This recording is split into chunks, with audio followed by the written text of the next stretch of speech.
Good morning बच्चों, मैं Lal Bahadur Singh Yadav Asian IC YouTube channel पर सभी छात्र छात्राओं का स्वागत अभिनंदन करता हूं।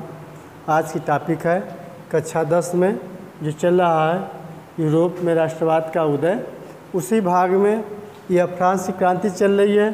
फ्रांस की क्रांति में वह फ्रांस की राज्य क्रांति के प्रमुख कारण चल रहे थे।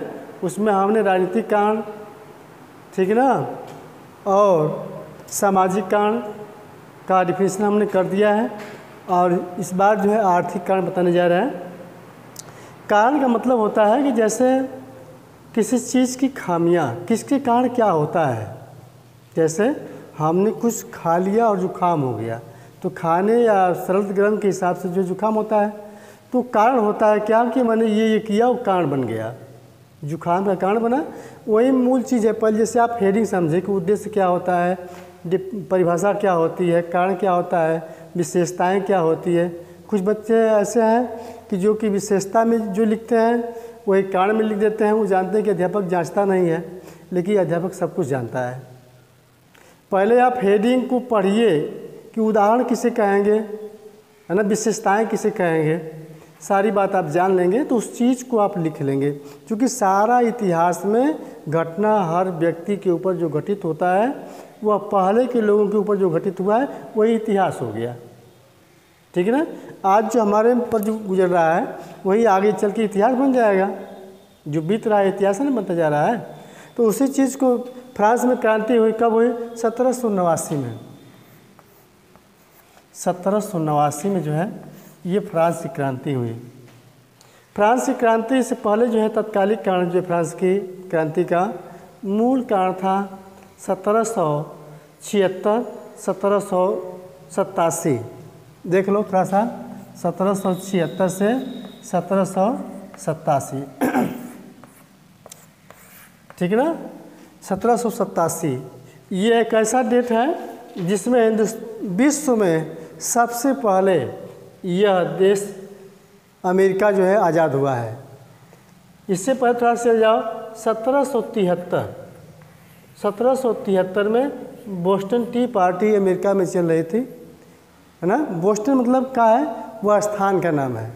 टी मतलब कि चाय से संबंधित है। वो बंदरगाह है बोस्टन बंदरगाह पर जो है चाय, इंग्लैंड के व्यापारी जो है वहाँ हर देश से होते हुए घूमते हुए जो है वह अमेरिका जाते थे। और बोस्टन बंदरगाह पर जो है वह जो शेष बचा हुआ था उसको जो है वहाँ पर व्यापार के लिए उस बंदरगाह पर उतार देते थे और उससे अधिक अधिक लाभ कमाते थे। तो उन लोग का कहना था कि नहीं नहीं, ऐसे नहीं होगा। आप जो है व्यापार जो हर देश से घूमते हुए चले आ रहे हैं, ऐसा नहीं होगा। आप एकदम डायरेक्ट जो है हमारे यहाँ माल को भेजिए और इसका जो है बिक्री वहाँ किया जाएगा। व्यापार ऐसे होता है। यह नहीं है कि पूरा विश्व का भ्रमण करते हुए आप हमारे यहाँ आएंगे। वहाँ पर लाल कुर्ती वाले जो है उस वहाँ खड़े थे। उन लोगों का संगठन बना था। संगठन के हिसाब से जो लोगों ने किया क्या, जब यह इंग्लैंड वालों ने इन शर्तों को, इनकी बातों को जब नहीं माना तो उन लोगों ने उस लाल कुर्ती में जो है शरीर को पूरे ढके हुए थे और जैसे ही उस बोस्टन बंदरगाह पर जो टी चाय की जो जहाज़ वहाँ पहुँचती है उसके सारे पैकेज को उठा करके सभी लोग समुद्र में फेंक देते हैं और उस पर जितने भी सैनिक थे, सिपाही थे, व्यापारी थे, सबको मार के फेंक दिए। वहाँ से विवाद खड़ा होता है। वहीं से जो है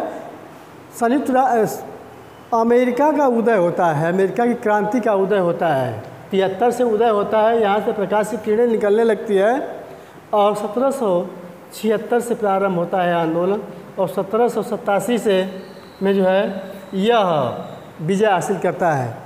और 1789 में जो है वह संविधान लिखित करता है। 1789 में अमेरिका का संविधान पूर्ण रूप से लिख लिया जाता है।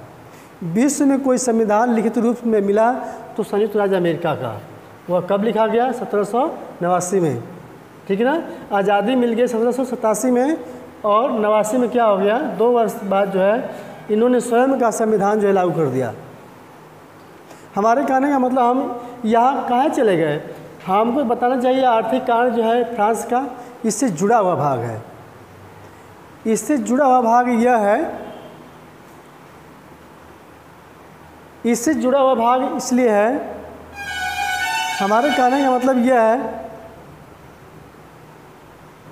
देख लीजिए, हमारे यहाँ जाने का मतलब यह है कि आप इस बात को जानिए, आर्थिक कारण जो है फ्रांस की राज्य की क्रांति की आर्थिक कारण क्रांति क्यों आ गई, है ना। कहने का मतलब यह है कि आर्थिक मंदी यह अमेरिका से प्रारंभ होती है, फ्रांस की मूल जड़ यहाँ से है।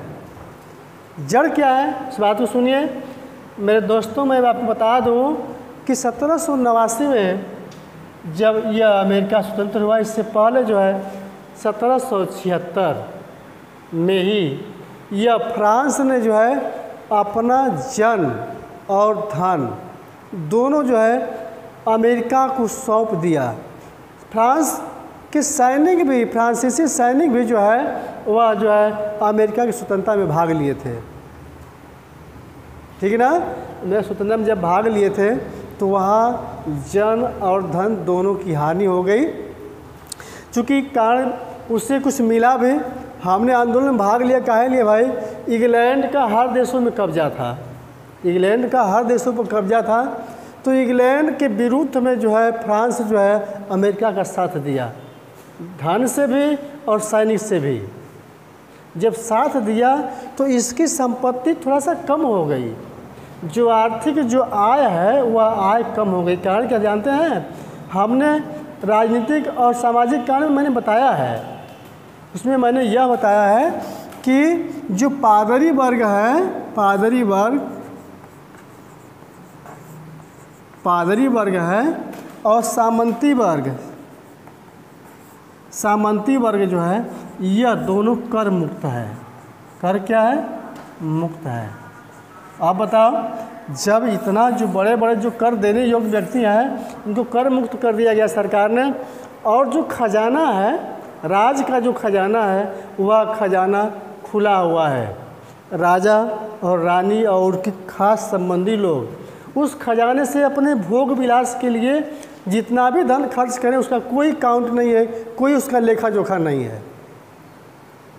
जब उसका लेखा जोखा नहीं है तो राज दरबार में जो खजाना है तो वह कहाँ से पूरा होगा, कोई देखने वाला है नहीं। जब किसी आय का ब्यौरा सही तरीके से रखा जाता है तो निश्चित रूप से घाटा कहाँ हो रही है, कहाँ नफ़ा हो रहा है, वह सारी बातें उसमें दिखाई देता है। जब राज दरबार की सारी बातें उससे चल रही है तो कहाँ से पता चलेगा। तो हमारे कहने का मतलब यह है कि इस फ्रांस क्रांति में आर्थिक कारण का विशेष कारण जो है वह अमेरिका की क्रांति है। अमेरिका क्रांति में यह फ्रांस ने भाग लिया, जन और धन दोनों से, इसलिए इनके जो है अर्थ कम पड़ गए, मुद्रा कम पड़ गई। और एक कारण यह भी था, पादरी और सामंती वर्ग जो था, उच्च वर्ग था, यह कर मुक्त था। आप बताओ, मजदूर मध्यम वर्गीय अन्य लोग जो कर देंगे, जो कर देने योग्य नहीं है उससे कर वसूल किया जाएगा। बताओ, जब जिनके पास अधिक से अधिक ज़मीनें हैं, बता रहे हैं 40% ज़मीनें जो है पादरियों के पास है, 1/4 भाग जो है सामंतियों के पास है। अब शेष भाग निकाल लो। मजदूर बेचारे किसी तरह से जी खा रहे थे, न तो सिंचाई का साधन है, न तो कोई तकनीकी है, अनाज पैदा करते हैं, वह बर्बरता से वसूला जाता है। यही मूल कारण है, आर्थिक कारण में यही है। इसमें एक बात और बता दूं कि जब उनको अर्थ की ज़रूरत पड़ती थी तो वह स्टेटस जनरल को बुलाते थे, स्टेटस जनरल को बुलाते थे, बैठक करते थे और कर के भार को बढ़ा देते थे, उनके बोझ को बढ़ाते थे। और बेचारे वह जिसका ठेका होता था ना, ठेका बता दें आपको, ठेका काहे लिए जो आज हमारे वर्तमान प्रधानमंत्री ना नरेंद्र मोदी जी क्या कर रहे हैं, सब बेच रहे हैं। काहे लिए भाई, उनको अधिक से अधिक उससे लाभ मिलेगा, अपने लोगों को बेच रहे हैं। यह क्या है, लोकतंत्र का हनन है। जो गरीब है उसको निचोड़ा जा रहा है। वही था उस ज़माने में। राजतंत्र में था कि जो कर मुक्त है वो तो स्वतंत्र ढंग से भोग विलास में जी रहा है, आय मिल ही रहा है। ज़मीन भूमि का भाग 40% यहाँ पर था, इनका 1/4 भाग ही पूरा था इनके पास। तो हमारे कहने का मतलब यह है कि फ्रांसीसी में जो है यह आर्थिक मंदी यही कारण, मूल कारण था। और बता दें कि दोष जो कर देने का जो दोष है, मतलब कि कर बंटवारे का दोष तो ये था। और जो है उसमें देखिए मजदूर वर्ग जो है कर की बोझ से लदा हुआ है। हमारे कहने का मतलब यह है कि जब भी अर्थ की व्यवस्था होती है तो राजा जो है हमेशा किसानों मजदूरों पर जो है कर का बोझ जो है बढ़ाता जाता है। हमारे कहने का मतलब यह है फ्रांस क्रांति के आर्थिक कारण हम लोग पढ़ रहे हैं। इसमें देखिए हम वर्णन जो है लुई 14वां से कर रहे हैं। लुई 14वां जो है वह शक्तिशाली राजा था। वह अगल बगल के जो क्षेत्रीय जो राजा थे उनसे वो युद्ध करता था और अधिक से अधिक धन संपत्ति जन की हानि उसमें होती थी। और अंतिम समय में उसकी मृत्यु के बाद जो है वह राजकोष जो था खाली हो गया था। जो राजकोष था वो खाली हो गया था।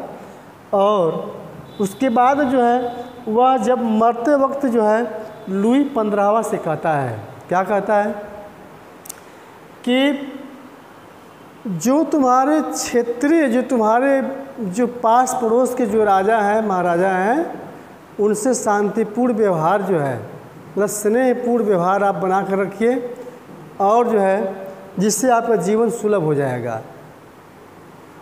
तो इसमें हुआ क्या, लुई 15वां जो है वह अयोग्य राजा था, भोग विलास में ज़्यादा समय व्यतीत करता था।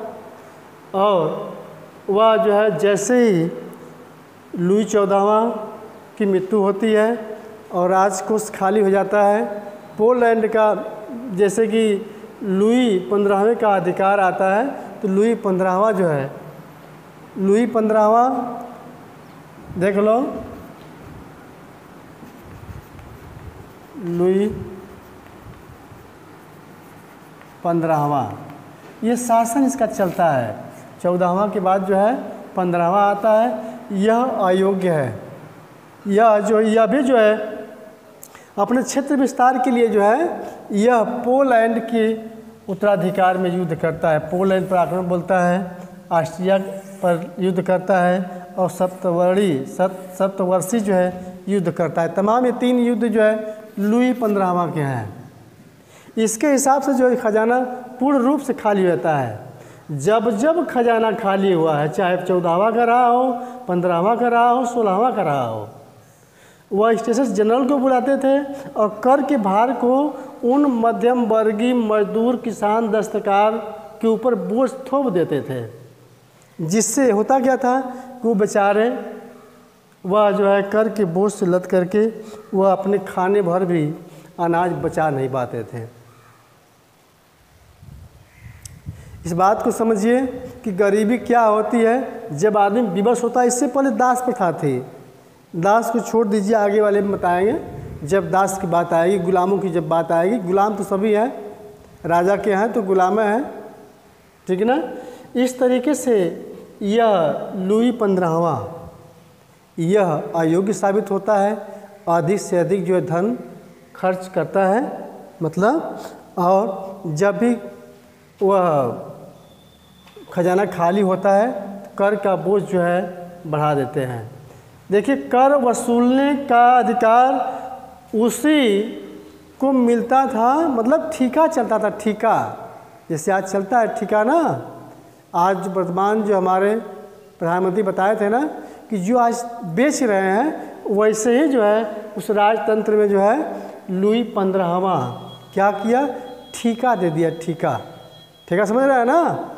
ठेका का मतलब कि जो अधिक से अधिक कर वसूल करके हमको देगा, कर वसूलने का अधिकार उसी को दिया जाएगा। कर वसूलने का अधिकार उसी को दिया जाएगा। तो उसी में से जो है जो बढ़ चढ़ करके जो है भाग लेता था उसको कर वसूल करने का जो अधिकार था वह कम से कम भाग जो है वह राजा को देता था और अधिक से अधिक भाग जो है अपने पास बचा लेता था। और जब कभी सूखा पड़ता था, कभी किसान गरीब है, जिसके पास धन है, वह थोड़ा बड़ा किसान है या व्यवसायी है, जो भी है, अध्यापक है ना, वकील है, वह तो कर दे देता है। लेकिन जो किसान बेचारे मजदूर हैं, जिनके पास खाने पीने की व्यवस्था नहीं हो पाती है, वह किस तरह से देंगे? वह हाथ पैर जोड़ते हैं उस वसूल ठेकेदार से, लेकिन वो मानता नहीं है, बर्बरता पूर्वक जो है वह वसूलता है। मतलब कि निर्दयता पूर्वक जो है वह कर का वसूल करता है, कर वसूल करता है और जो है समय मांगने पर जो है वह उसके साथ अत्याचार भी करता है। चूँकि आप जानते होंगे, जब मानव है तो निश्चित रूप से आप जानेंगे कि हर परिवार में जो है बच्चे जवान होते हैं। जब जवान होते हैं तो अच्छे लगते हैं, इस तरीके से उनकी निगाहें गलत हो जाती हैं और वह कर न देने पर जो है वह उनके साथ उनका दुरुपयोग करते हैं। आज भी है, राजतंत्र था तब भी था, आज भी देख लीजिए, उठाकर देख लीजिए, जो बड़े बड़े पूंजीपति हैं करते क्या हैं? यही करते हैं, उन असहायों के साथ अन्याय करते हैं। यही चीज़ें हैं। जब लुई 15वां अयोग्य सिद्ध होता है, तब जो है यह समाप्त का शासन होता है, तो लुई 16वां आता है। लुई 16वां के बारे में हमने बता दिया है कि इनकी रानी मेरी एंतवानेट जो थी वह ऑस्ट्रिया, मतलब ऑस्ट्रिया की राजकुमारी थी। और फ्रांस में जो है लुई 16वां से उनकी शादी हुई थी। एक ऑस्ट्रिया और फ्रांस से जो है पहले जो है वह विवाद चलता था। एक कारण ये भी है, बात समझिए, ये जो है कि इस तरीके से चूँकि राजकुमारी है, वह हमेशा जो है यदि यह श्रृंगार और अपने आभूषण के, अपने रहन सहन राजकुमारी के रूप में रही होती तो निश्चित रूप से शासन और कुछ दिन तक लुई 16वां का चला होता। उसका माँ और उसका भाई जो है उसको बार बार समझाते थे कि नहीं, तुम इस राजतंत्र में तुम हस्तक्षेप मत करो, लेकिन वो शासन में जो है वह हस्तक्षेप करती है, राजा के साथ सारी बातें करती है और जो है वह राज्य भ्रमण में जाती है ना, प्रजा भ्रमण में जाती है। तो वह जो है जब कर का बोझ बढ़ा दिया था, जब हमने बताया था ना कि अमेरिका क्रांति बताया था ना, अमेरिका में जब जनधन का जब खर्च कर दिया था उसके हिसाब से जो है यहाँ कम पड़ने लगा। ठीक, और मैंने एक बात और बताया है कि जो कर का जो बोझ है यह विभाजन गलत था, है ना, दोषपूर्ण अर्थ मतलब कर विभाजन। जो कर देने योग्य है, जो पादरी है, जो सामंती है, जो बड़े बड़े मंत्री हैं, सबको जो कर मुक्त कर दिया गया है। और जो शेष गरीब मजदूर मध्यम वर्गीय हैं उनको जो है अधिक से अधिक उनसे कर वसूला जाता है। तो अर्थव्यवस्था कहाँ से ऊँची जाएगी? ये तमाम कारण थे, ठीक है ना। और मैं यह भी आपको बता दूं, इस तरीके से एंतवानेट का मूल कारण था। और तत्कालीन कारण मेन वही था 1776 से लेकर के 1787 अमेरिका में जो फ्रांस ने साथ दे दिया ब्रिटेन के खिलाफ, इंग्लैंड के खिलाफ, उसका जन और धन दोनों चला गया। इस तरीके से वहीं से वो कमज़ोर पड़ जाता है। यदि अर्थ मजबूत रहता, अर्थव्यवस्था मजबूत रहती तो निश्चित रूप से जो है वह कुछ और दिनों तक शासन करता। ये सारी बातें होती, ठीक ना। इस तरीके से आपका जो ये भाग है आर्थिक कारण और तत्कालीन कारण दोनों का वर्णन जो है हमने इसमें बता दिया है। तत्कालीन कारण के लिए आप जो है 1776 से लेके 1787 तक जो है आप जो है इससे सीखेंगे कि फ्रांस जो है संयुक्त राज्य अमेरिका का उपनिवेशवासियों के साथ जो है जब ब्रिटेन के खिलाफ जब आंदोलन हुआ था, क्रांति हुई थी, तो उसमें जो लोगों ने भाग लिया और फ्रांसीसी सेना में ने भी भाग लिया और उसका परिणाम यही निकला कि वो जो है फ्रांस का जो अर्थव्यवस्था था कमज़ोर था, कमज़ोर हो गया। वह धन और जन दोनों का सहयोग करना पड़ा, इसलिए वो धन जो है कम हो गया। इस तरीके से ये हुआ। और तत्काल जो 1787 के बाद जो है 1789 में फ्रांसीसी आंदोलन शुरू होता है। काहे लिए भाई? कर का बोझ बढ़ता जा रहा है। कर न देने के लिए मध्यम वर्गीय जो है अध्यापक, वकील, व्यवसायी, व्यापारी, डॉक्टर तमाम जो थे ये भी पैसा वाले थे, लेकिन इनके ऊपर जो है कर का बोझ लाद दिया गया था। यह समानार्थी होना चाहते थे कि वो पादरी सामंती वर्ग क्यों इतना ऊंचा है, हमारे पास भी धन है, हमें क्यों नहीं उस श्रेणी में रखा गया। ये भी कारण था। चलिए, इस तरीके से आप समझ गए तत्कालीन कारण भी, और यह मतलब कि कर का दोषपूर्ण विभाजन ये हो गया, और कर की स्थिति, ठीक है ना। ये सारी बातें जो है आपने समझ लिया। जब भी आपको फ्रांस क्रांति आएगी, 2-1 कारण यदि लिखने के लॉन्ग क्वेश्चन में आता है, चाहे तत्कालीन कारण पूछता है तब भी आप लिख देंगे, काम चल जाएगा, ठीक है ना। इस तरीके से आज इस वीडियो को मैं यही समाप्त करता हूँ। सभी छात्र छात्राओं से यह निवेदन भी करूँगा कि वह निश्चित रूप से वीडियो को देखें और लाइक और सब्सक्राइब निश्चित रूप से करें, ठीक। इसी पर जो है मैं धन्यवाद।